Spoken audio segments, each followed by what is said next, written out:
This is Chicken Ball. Come at us, bro.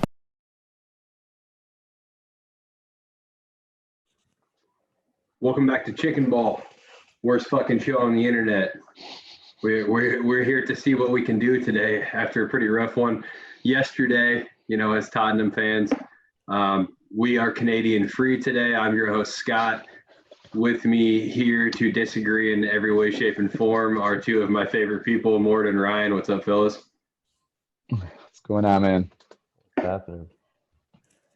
Oh, fuck. As Ryan said, seen better days from a Spurs perspective. And Ryan, we all hopped on prior to the show. Mort said Ryan has a go, and he said seen better days. And, you know, Mort said long day, and Ryan said no, Spurs. And we all said, oh, yeah, everything's fucked if you look at the world from that perspective. But we'll break it down and maybe come out of the other end of this feeling a little bit better. Let's just dive into it, though. You know, obviously a lot of conversations in our group chat over the past 24 hours. I'm going to kick it right over to Mort.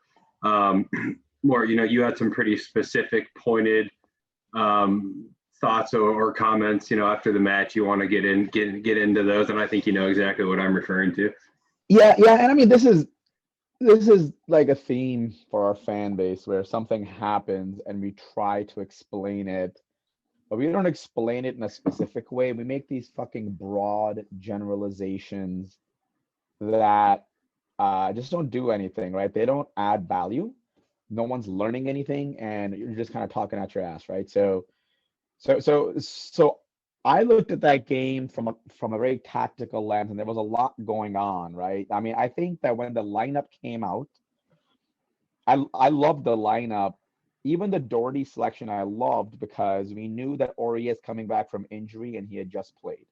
So the reason I was okay with him not starting is because I did not even think of him as an option to start because he's coming back from injury. He just played. He needed that game off, right? And I think we saw what the impact of that is to Sonny later in the game is when you're not giving necessary rest, right? So lineup for me was fine. We were set up in the same way that we were against Palace. We were supposed to win this game 4-1 the same way we were against Palace, but the problem started right out of the gate where they were pressing the shit out of our midfield. And I'm just going to say this out loud. Our midfield looked donkey. Højbjerg and Ndombele looked like shit. They had no answer. They were unable to work through that press. They had to pass the ball backwards or they turned it over. Our turnover statistics are insane for this game. But we have a workaround for that in this team, right? We have an out ball. When our players cannot press resist with their feet or short passing, we have an out ball, and it's Sonny. And that was working. Don't forget that Sonny went, like when Sonny pulled up his hammy, that was a third one-on-one run he had made in the first 20 minutes. Now, neither one of them connected, but guys, one of those always fucking connects for us. And that's why we have so many goals this season. That's why guys like Kane and Sonny have so many goals, because that out ball always works for us. It didn't work because Sonny got hurt on the third one. You give him 3 more. You're going to fucking tell me that Sonny's not going to score one of those based on the season he's had, or Kane was not going to come up after a Sonny hold up and be able to beat it for the putback of the cross. I mean, so our tactics were set up to attack, and they were working. The press resist did not work. The Arsenal press worked incredibly well. And because we didn't have an out ball, plan A is gone, plan B is gone. What's our plan C? A third goal scorer, Gareth fucking Bale. That's why we've turned it around. That's why in the last 5 games, we have 15 goals scored and 2 conceded because our plan C was Gareth Bale, a.k.a. a third goal scorer. Put anybody in there who scores a goal, like a Lamela, who worked a little bit. So our plan C did not work. We needed a little bit of magic. We needed a little bit of talent. It didn't work. On the flip side, I think, again, I'm still not impressed with Arsenal. I love that they're young players, man. Like Saka, Smith Rowe. These are like Smith Rowe made Doherty look like a fucking Sunday League player. But Doherty never had a fucking chance because Smith Rowe's pace was always going to destroy him. Yeah. You were hoping you'd get a little bit of help from Bale. You were hoping Højbjerg could slip a little to the right and provide support. But even then, Doherty was losing one-on-one battles left and right. And Arsenal saw that and they scored. But remember, they only scored 1 fucking goal and a shoddy fucking penalty. And we were literally down to plan D, which was a golazo from my boy Lamella. Gorgeous goal. You will not take that away from us. So I think that it's just a combination of a bunch of shit that just went wrong. But again, these are specific things that went wrong. I'm not going to sit here and say the lineup was bad. Jose out. We were sitting back. Anybody who says we're sitting back doesn't know a fucking thing about how football works. We were not designed to sit back. We sat back because Arsenal made us sit back. Let's fucking give credit to that piece of shit club. But that press destroyed our midfield. Who would have ever thought that a midfield of Xhaka and Partey was going to be stronger than Ndombele, Højbjerg? I would have never said that in my fucking life. And here we are.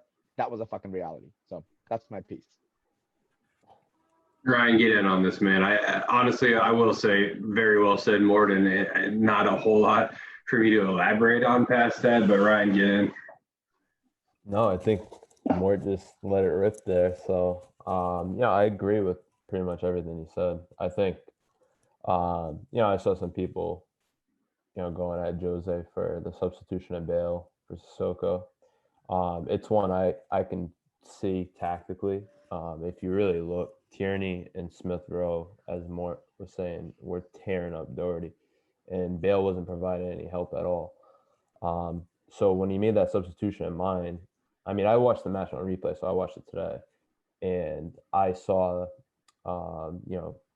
less attacks down on our right-hand channel, and we were forcing Arsenal a little bit infield more. And I know they were utilizing Pepe out on the right a little bit more, but you could see the threat wasn't there from when Bale was on the pitch. They knew they must have picked something up tactically when Bale, obviously watching Bale and his defensive effort, because there was literally no difference. He did not track Tierney's runs at all, and pretty much Doherty was left on two on ones. So I do feel for Doherty, but he still has to put an effort in. There was some despicable defending, not just from him, from everybody. I would love to know how many times we were dribble past, in midfield, out wide. It was, to me, it was almost effortless. I think it was almost like we were too aggressive in those 1v1 battles, but like everywhere else on the pitch, 50-50s, even those second balls that fall 50-50, Arsenal was first to everything. And, you have to tip your hat to them at the end of the day. We ate some humble pie, I think, because I told you guys in the group chat, I was like, oh, I'm confident in this game. And whenever I go into North London Derby away to the Emirates, and I'm confident, it always turns out to be something like this with this team. Yeah, and I think, and like an additional thing, we have to add some context here. We have not won at the Emirates since 2010. Okay, yeah. So I think, Ryan, your feeling was absolutely correct. Yeah. It's not like dominated. We're having. We dominated last year. No, last year we were up 2-0, and you saw the second half was one-way traffic, and they came back. Exactly. And they probably won that game. But right. And yeah, and I mean, I think that's the other part of this is such a reactionary fan base. Yeah. We need to have context here. We need to be pragmatic. Should we have gotten more out of that game? No. We played like shit, except that we played like shit. There were lots of problems. We never talked about them, but expecting to come out of that as a win, I think that would have been wishful thinking. I had that wishful thinking. Ryan's a lot more level-headed than I am. He did not, but Ryan's feeling was accurate. Like, expecting to undo something you haven't been doing for 10 years, that's a tall ask. And it's not like we're having this robust season. I think, Scotty, I was telling you, and Ryan, I would love to get your opinion on this because I think I kind of know, but I do want to hear it, is we don't have a good team. We need a lot of new players. And I don't know, Ryan, maybe you can talk about that, because I know you've harped on that a lot about rebuilding, adding new bodies, but let's just not lose sight of the fact that we are not a good team this year. Where we're sitting in the table is probably right. Maybe a little bit higher, but more so based on other people's results and not ours. Maybe when Gio gets back, things get a little bit better, but we're not going to win the fucking league. We're not a top 4 team. Let's just say that outright right now. Yeah. Where we are is probably a little low, but if we end up 7th, 8th, and 9th, it's all the same to me. But the players, man, we're still not a good team.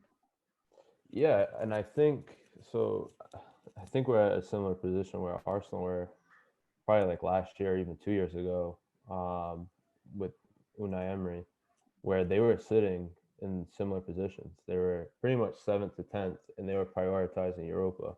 And they sold out 2 years ago, and they got to a final. They lost to Chelsea. But I just think that's where we're at, and I even think that's the mentality of the team at the moment. They're focused on other matches, which we really have to be careful with, because we put all our eggs in one basket for Champions League, we're gonna end up screwed. We know how this club works. It never works out for us in our favor.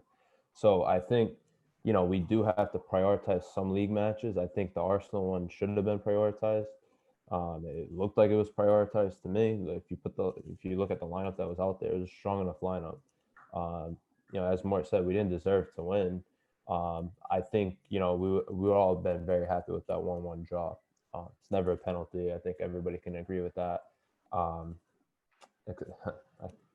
shouldn't say everybody, but all Spurs fans, I think, after seeing the replay back a couple of times, I don't know if you guys saw it, Martin Keown and Jermaine Genius were actually going at it. I think it was BBC or Match of the Day or whatever it was. And even Martin Keown said, what Lacazette said, he was very fortunate to get it. He didn't think he was going to get it. So, they got a little lucky there, but at the end of the day, we did not deserve 3 points at all. We would have been very fortunate to get a point. It's harsh, but we got other matches to look forward to. We have match Thursday, and we have Villa as well. So we got to keep it going. Yeah, 100%. I mean, I think I had a couple conversations yesterday along the lines of the fact that there's still plenty to look to this season, but I think it is starting to become a concern. As you guys just alluded to, can we actually accomplish some of the things that we as fans have felt at times this season that we can most definitely, accomplish? And only time will tell, but I think there's a lot we're asking of the squad right now, and I think yesterday was indicative of that. I think right after the match, I put in the chat something along the lines of, for me, I need to understand why so many of our key factors were absolutely dormant. And I think Mort did a good job earlier in the episode of hitting that on the head with regards to Arsenal just simply taking that away from us, negating Tanguy, negating Kane. Son's injury kind of negated us in itself, like you said. But, I think I'm starting to understand some of that. And then I had asked the question, is this more of the tactical setup being wrong? Is this more of the 11 not meshing with the way that we were set up? I think Mort makes some excellent points that we were set up correctly, but Arsenal, again, took that away from us. So then maybe I go to a Bale and I go to a Lucas, I go to even a Lamela, who was tasked more centrally, but I start to ask questions with the shift that was put in defensively, because when our fullbacks started to get chewed up, like you guys both said, and I will say, the Arsenal, the only good things that they do always come from those wide areas there. Those 4 players, or a mix of like 5 or 6 guys they use out on the flanks, do a really good job of creating 1-2s and pinning teams back. And so Arsenal, I had a conversation yesterday along the lines that, yes, they're sitting in 10th place, but that doesn't mean that they're not a team you want to defend against. League position doesn't equate how you want to set up if you're Jose Mourinho, and anyways, I think, what I'm getting at is, was it more of we set up incorrectly tactically? Was it more of the 11 didn't match with the tactics? Was it more of Arsenal? I think I have Mort's opinion here, Ryan, but I want to get your thoughts there too. No, I think, Mort kind of hit it all on the head there in his opening monologue. I think pause over. Well said, Mort. Talk to you later. Well, I just think a lot of people are underestimating, that Son injury. I think, if you look at what Mort was just saying, his runs in behind, that second ball, maybe David Luiz wins from a run in behind. Kane is in that space picking the ball up. Yep. It's fucking game over. And that's the thing, right, Ryan? It's like that happened 3 times. We got that out ball to Sonny.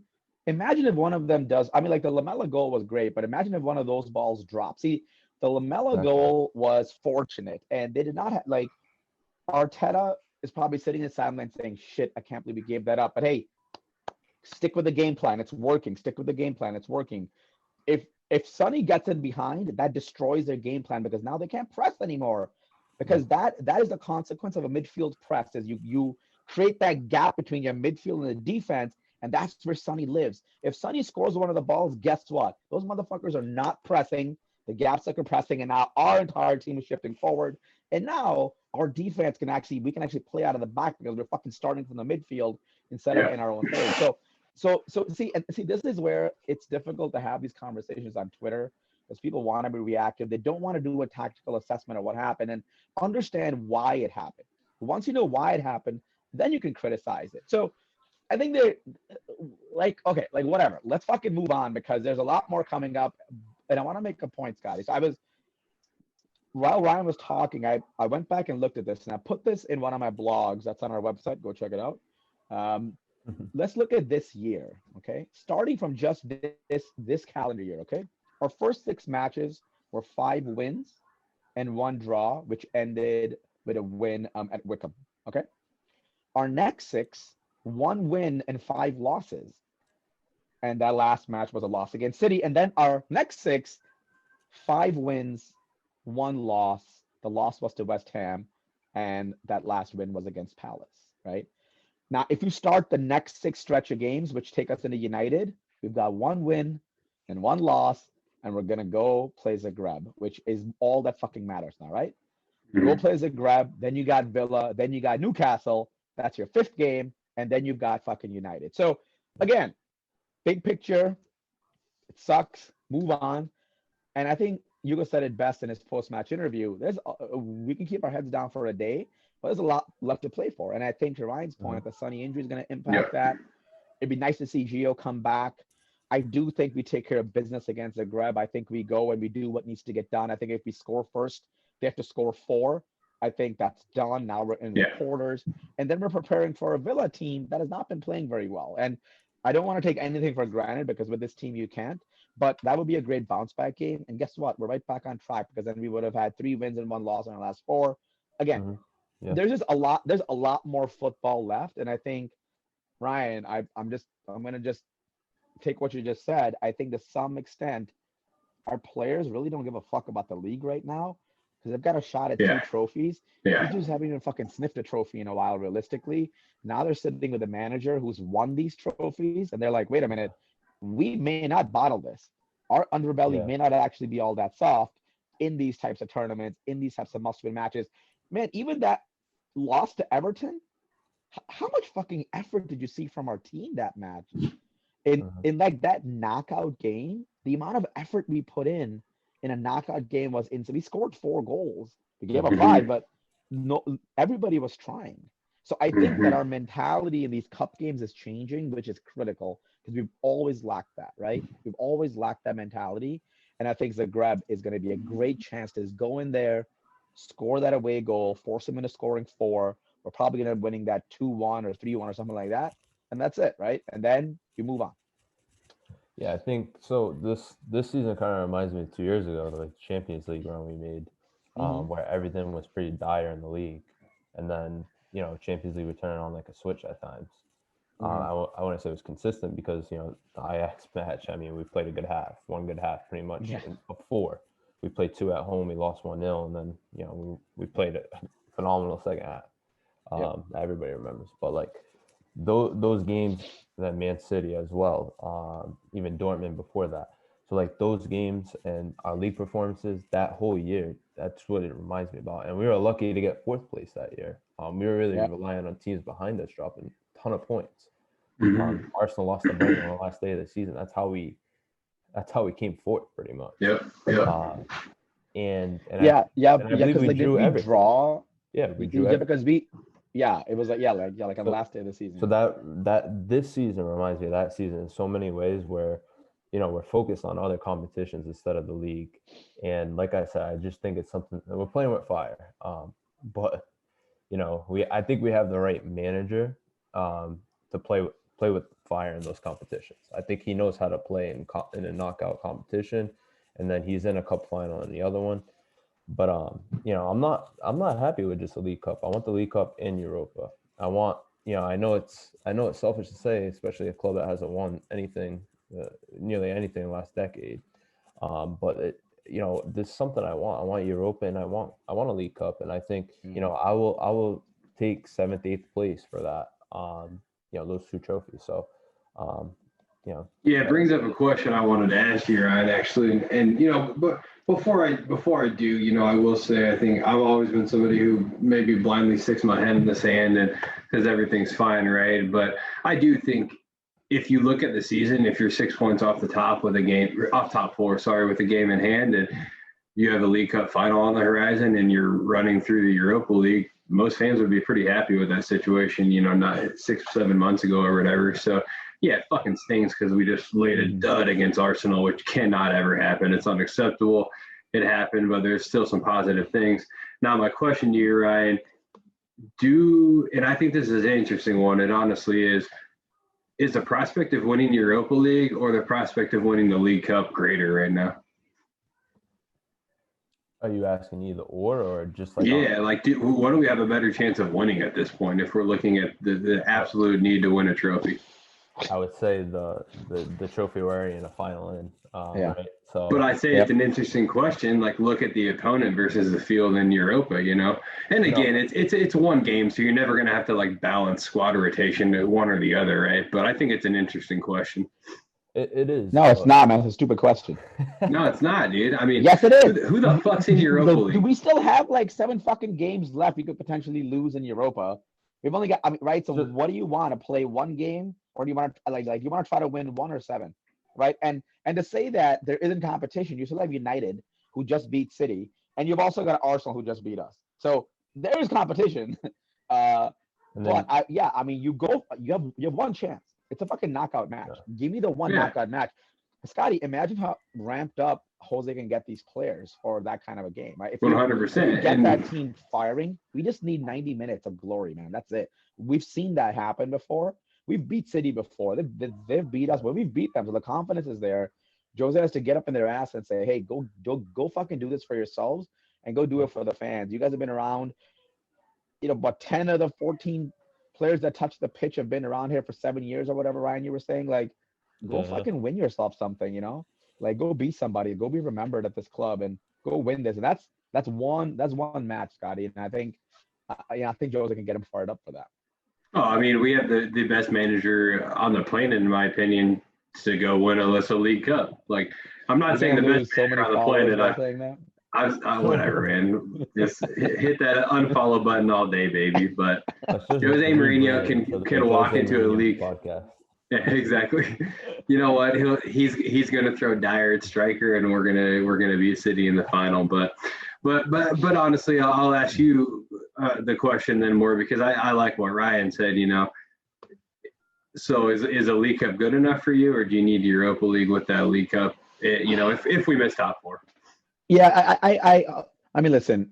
When I started this season, the goal was trophy in top 4, right? And if one of those trophies happens to be Europa, then just stay out of relegation, right?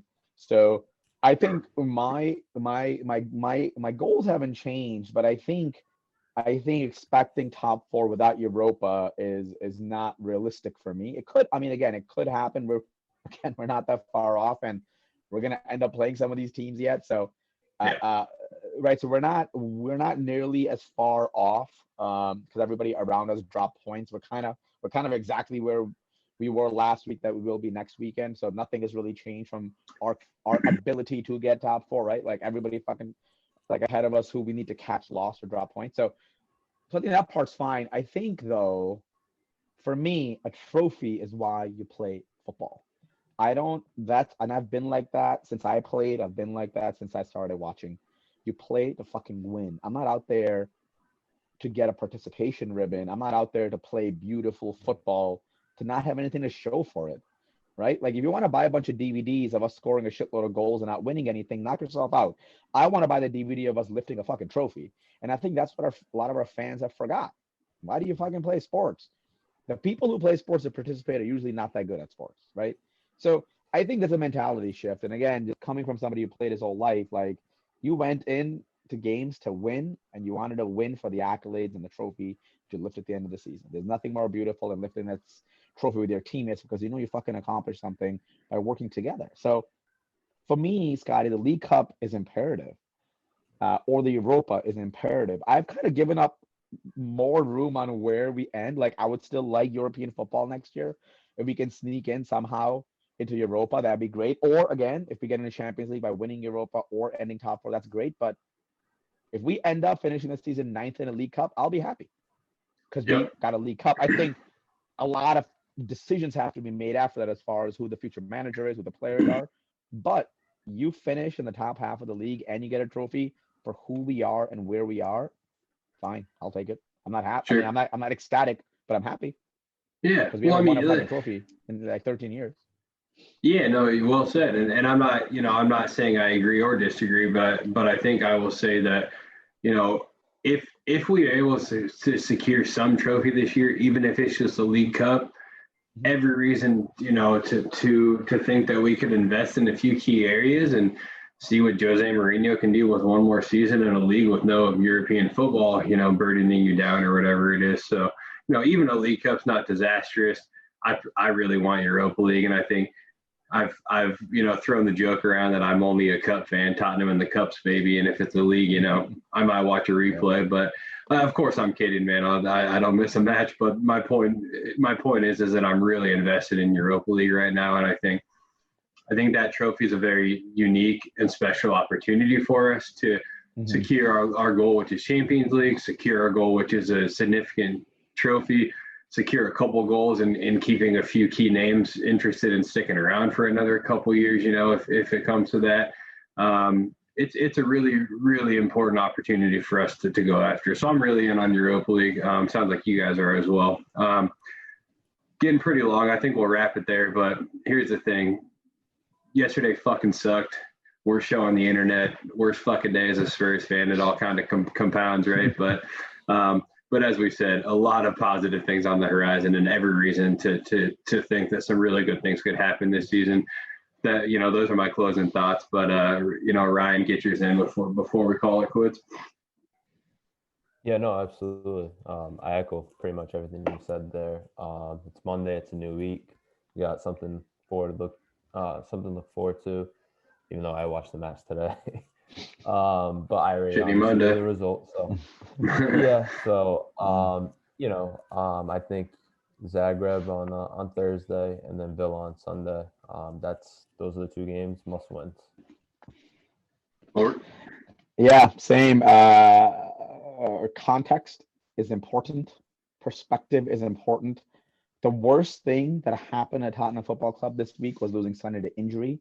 Don't forget that. It wasn't the fact that we lost against Arsenal. It's because we may have lost Sonny, and that has significantly more impact than losing a single match in the season, no matter how embarrassing that is. So we got to keep a close eye on that. But like Ryan said, focus is on Zagreb. We go do the business there. We're in the quarters. Then we're 2 matches away from a final. Yeah. So that's the key. And then we roll into Villa. Let's go. I mean, Gio should be coming back from injury. We're hearing some good news there. Like Aurier should start to get fit again. We'll be able to use him again. Hopefully, Bale getting subbed, 50 minutes, kind of, kicks a boot up his ass, and he shows up on Thursday because we'll need him for that. He should be rested. But yeah, and I mean, I will kind of end with like 2 more comments. One, I think the Lucas at 10 experiment is working, and I love to see it. I love to see him play like that.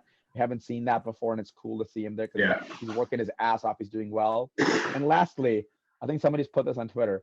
All these Davinson Sanchez hate motherfuckers can go fuck yourself, because you guys need to understand what's going on. Like, even yesterday, he had a very good game.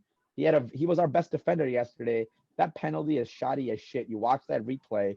Just in your mind, take away that penalty and tell me Sanchez was not a good player, right? So he's been playing incredibly well over the last few weeks.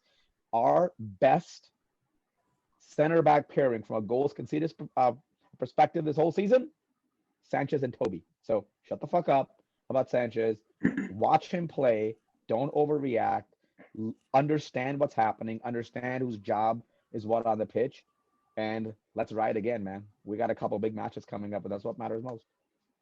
Love it, man. Lucas in the 10 and Sanchez and Toby. I agree wholeheartedly on both of those things. On the Sanchez piece, we are thrilled to have brought you an episode that didn't feature Andrew. That dude talks more shit about Sanchez than anyone I've ever met. Nice Canadian free show, as we said in the beginning.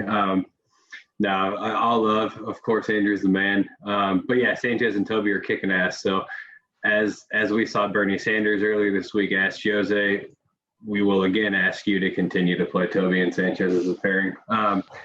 But for Ryan, for Mort, for Andrew, for myself, for all of Chicken Ball, we appreciate the time. Thanks for listening. And come on, you fucking Spurs. Come Come on, on, you you Spurs. Spurs.